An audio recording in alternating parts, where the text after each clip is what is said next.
Hello, I'm Lynn and welcome to my channel, So Lindy Lou. This is my second vlog and the reason I'm back here for the second week is all the encouragement I got for the first video. So I just want to start by saying some huge thank yous to everybody who has liked, commented, shared, subscribed. It really does make a difference, so thank you so much.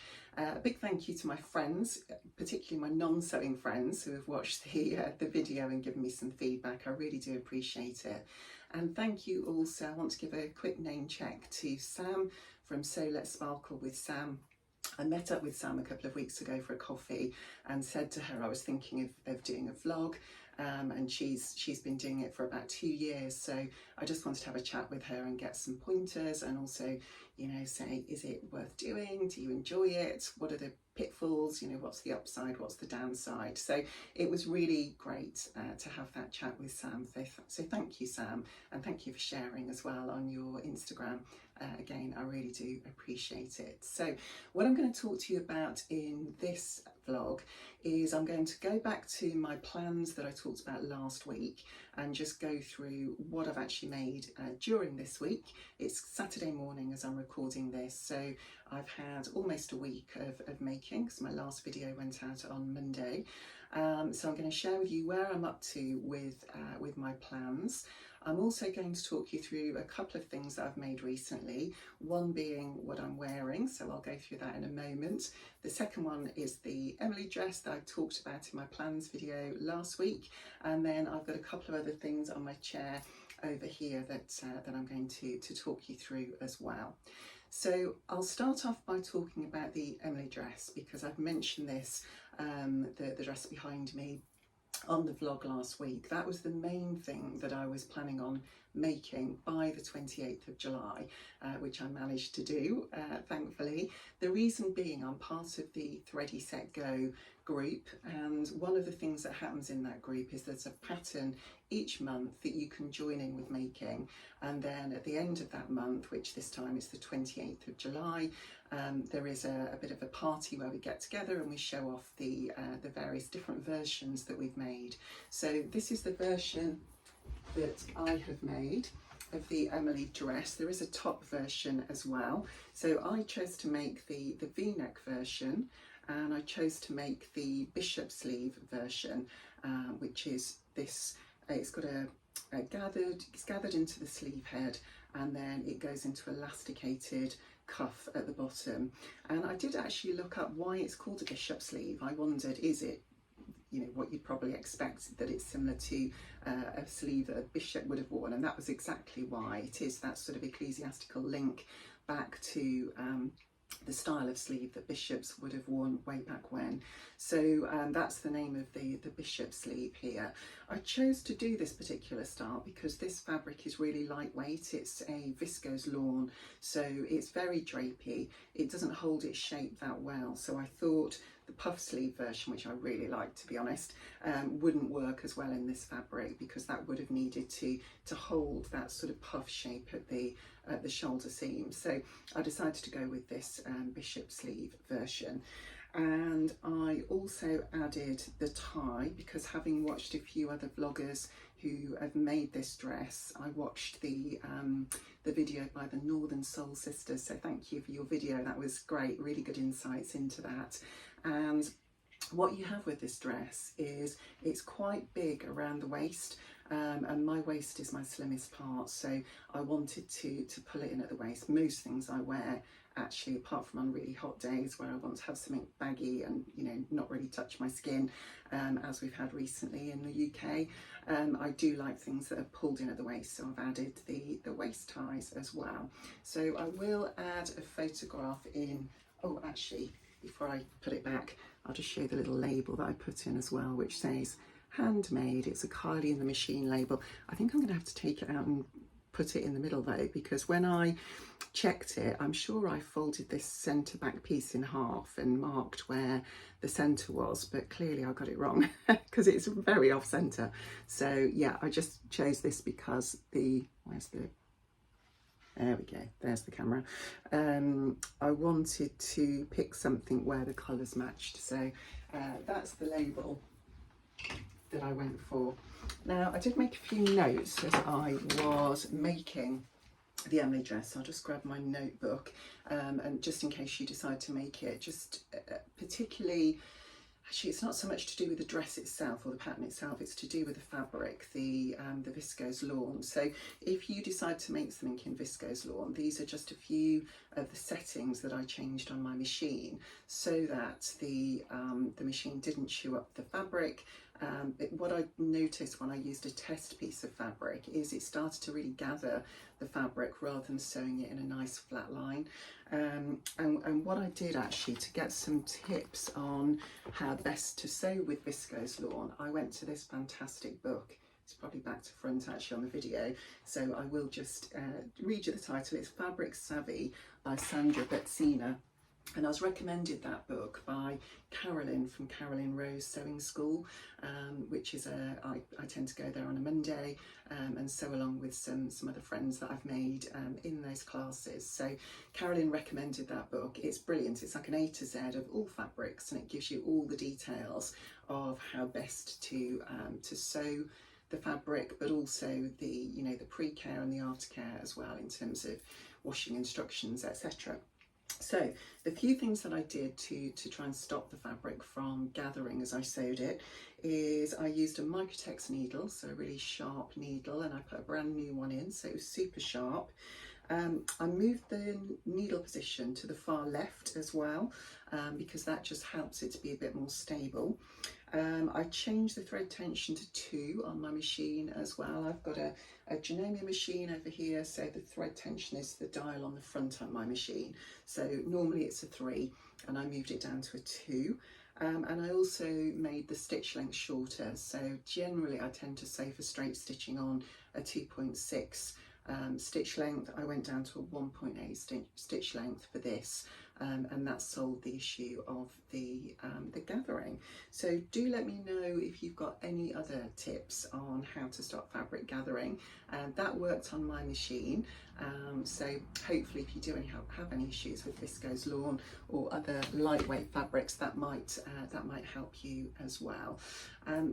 I wore the dress this week actually because we were invited to a garden party with the company my husband works for. It was at his chairman's house, and we had an amazing time. So, and our daughter was home and she took a couple of photos of us before we left for the evening. So I shall add a photo in alongside this as well, just so you can see what it looks like when I'm wearing it. But it felt lovely. It's really floaty, lightweight. It was perfect for that kind of summer garden party.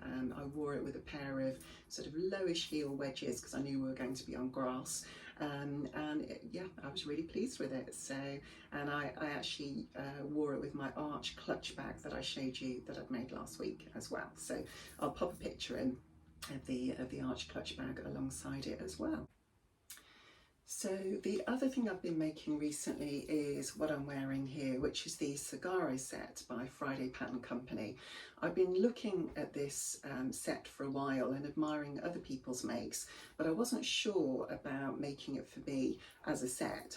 I definitely was going to make the trousers, and I bought this lovely Merchant & Mills white linen from Carolyn Rose just recently, and I was definitely going to be making the trousers, which are lovely. They've got pockets, they've got the elasticated waist, and also the drawstring as well.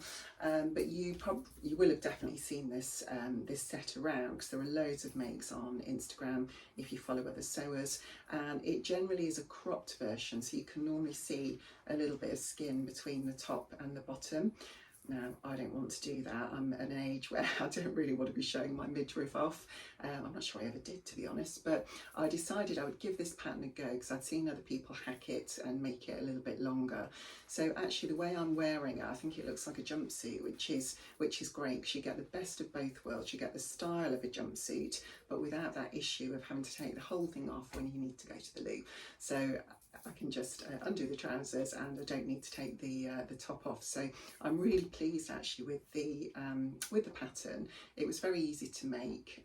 The instructions were really good, and there's a video on the Friday Pattern Company website as well, so you can always go along and watch that if you want a little bit further information. So the other thing to say about it is the top is quite wide in the sleeve, and that's because I lengthened the top, and the lengthening line is around about here, so it added extra length in the sleeve. I think if I made it again, I might just change that slightly so the sleeves are not quite as baggy, but I like them. They're nice and airy for this really hot weather that we've been having. I think the other thing I need to do is learn how to tie a bow. That is a really nice bow. My friend Jeannie, if you're watching, I shall be coming to you for advice on that. Jeannie used to have a card making business, and I know that she can tie really lovely bows that stay in position, and you don't have the you know, the pieces that are left come out of the bottom rather than coming out from the top. So there is a particular way you can do that, so I shall be tapping her up to show me how to tie the bow a little bit more neatly. So yeah, so that's the Cigaro set.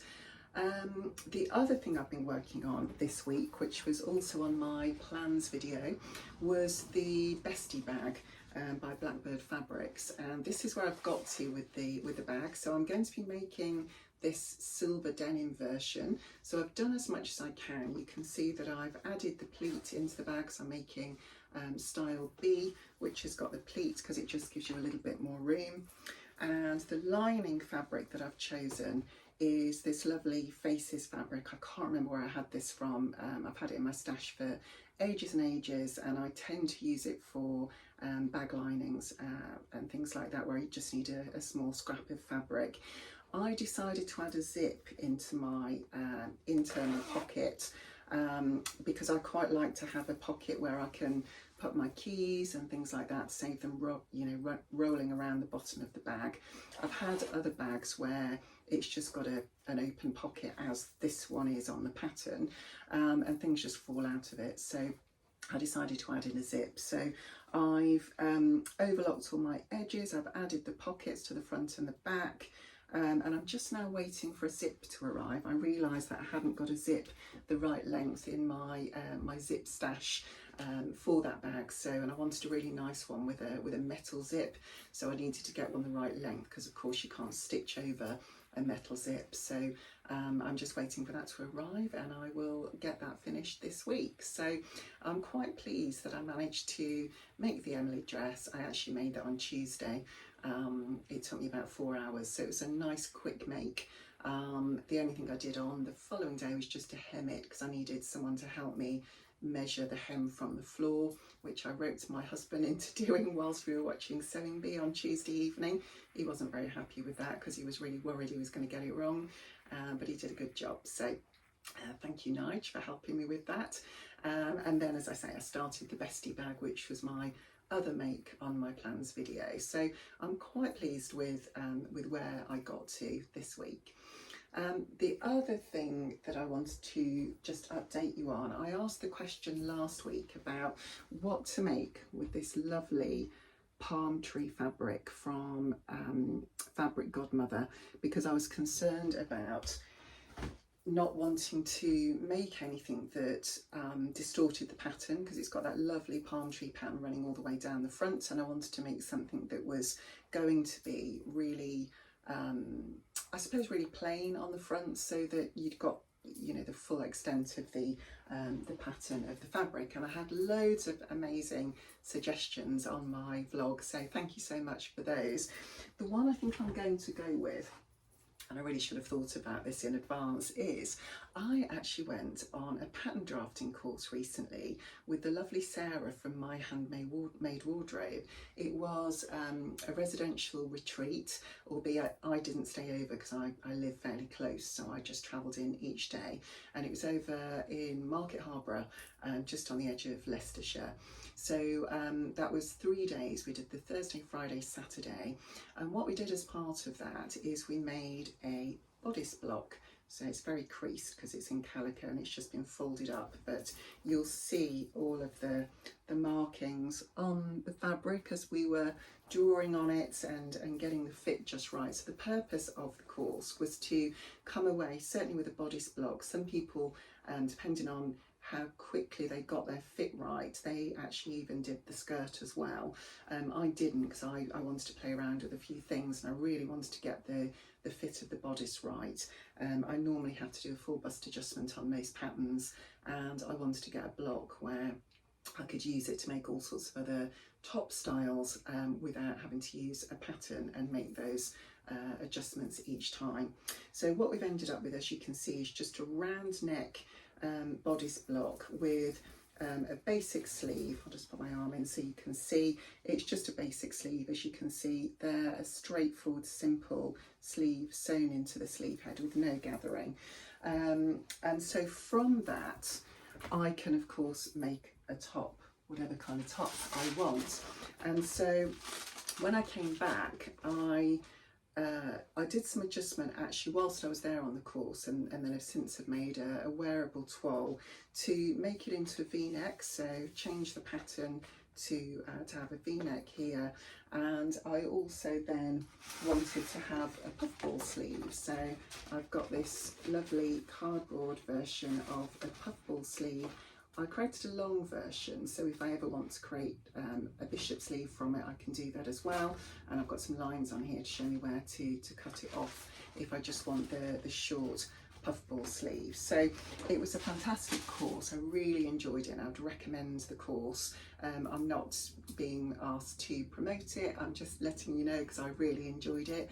And for those of you that are looking for a fabric drafting course, I think you'd really enjoy Sarah's teaching style. She's very experienced, having worked in the industry as a pattern drafter and a pattern cutter.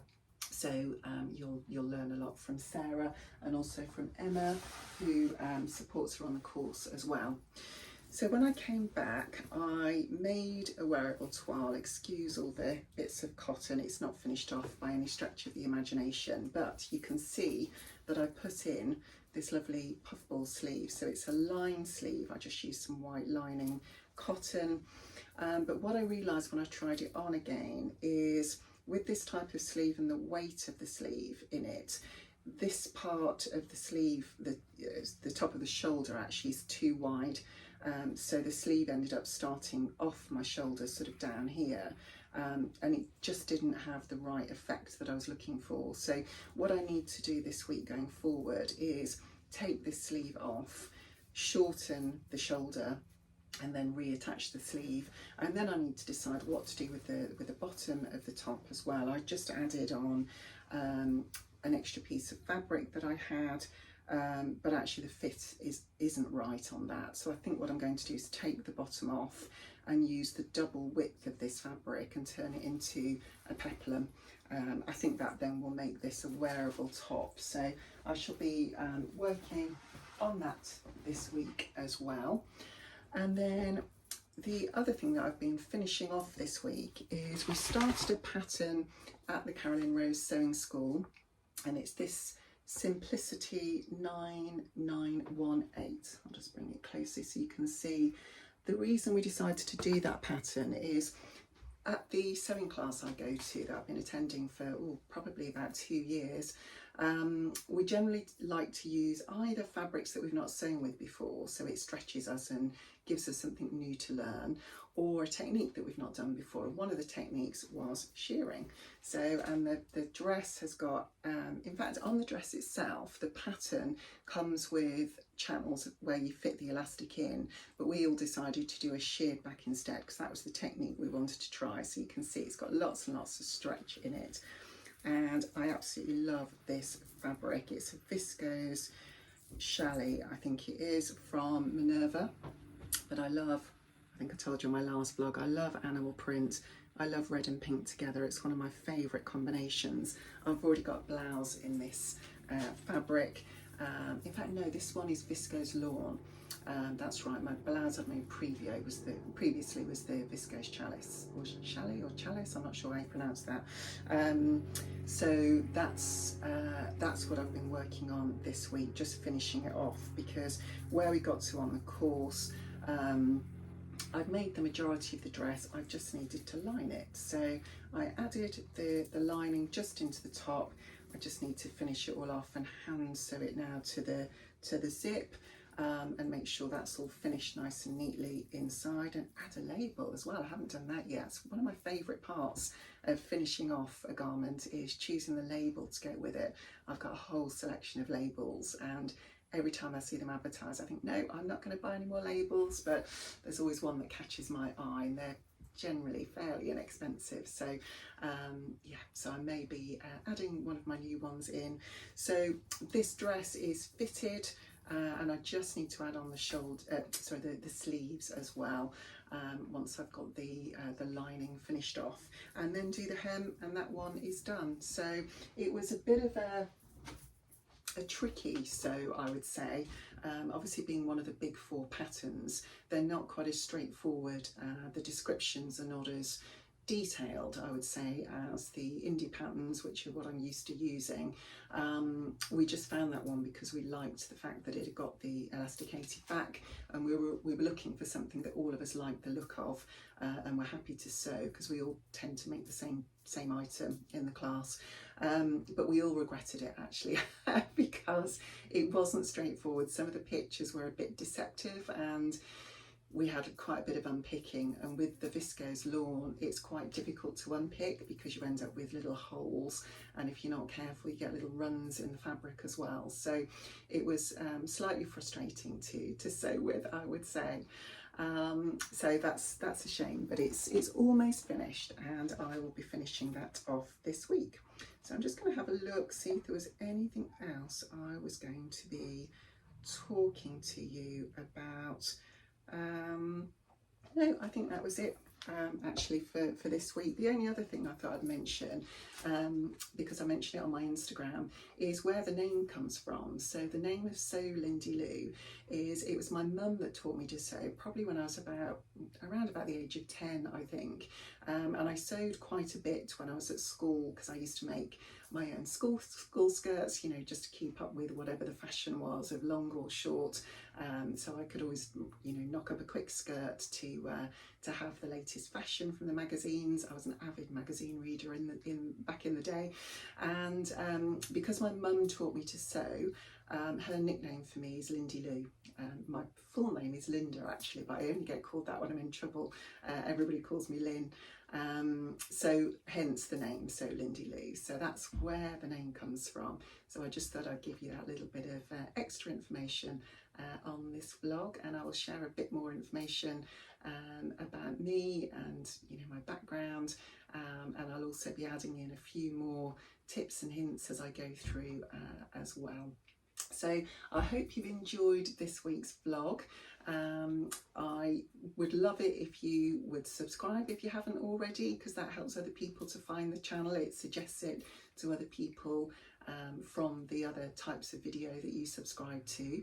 And yeah, any comments that you've got. I thought I'd stand up for this vlog, actually. It was a friend of mine that suggested it, and she said if you stand up you can see more of what you're wearing. So I thought I would try that this week, and I used to be a trainer, so standing up and talking and waving my arms around is fairly common for me. So I thought, why not give it a try? And let me know whether you like the standing up version or the sitting down version. Maybe I'll do a little bit of both on subsequent videos.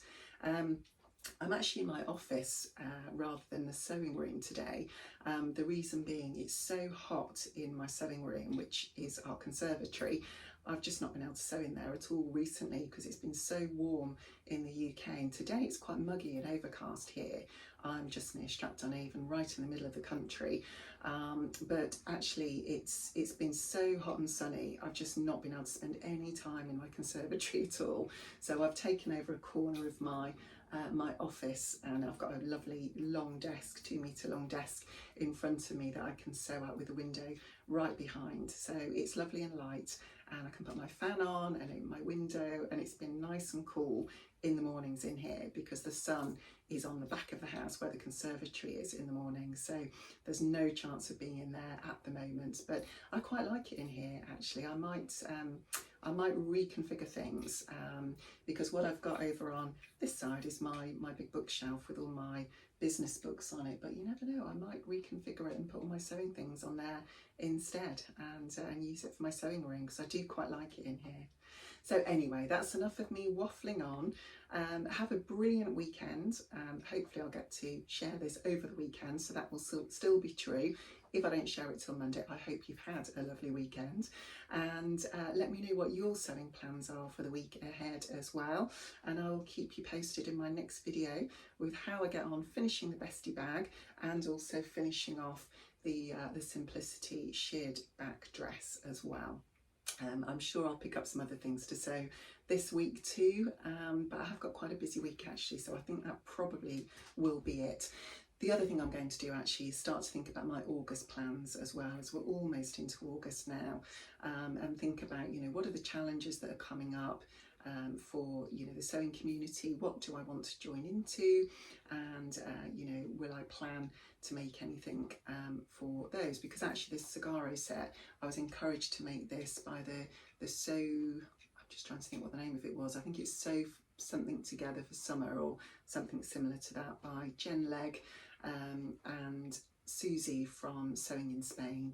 So I normally probably wouldn't have made a whole set, but I thought, why not? I've got a bit of fabric left, and actually I really like it, so I will definitely be wearing them as separate and together when I get the opportunity. So anyway, as I said, I'll stop waffling now, and have a fantastic rest of your day, and I will see you in my next video. Thanks for watching. Bye.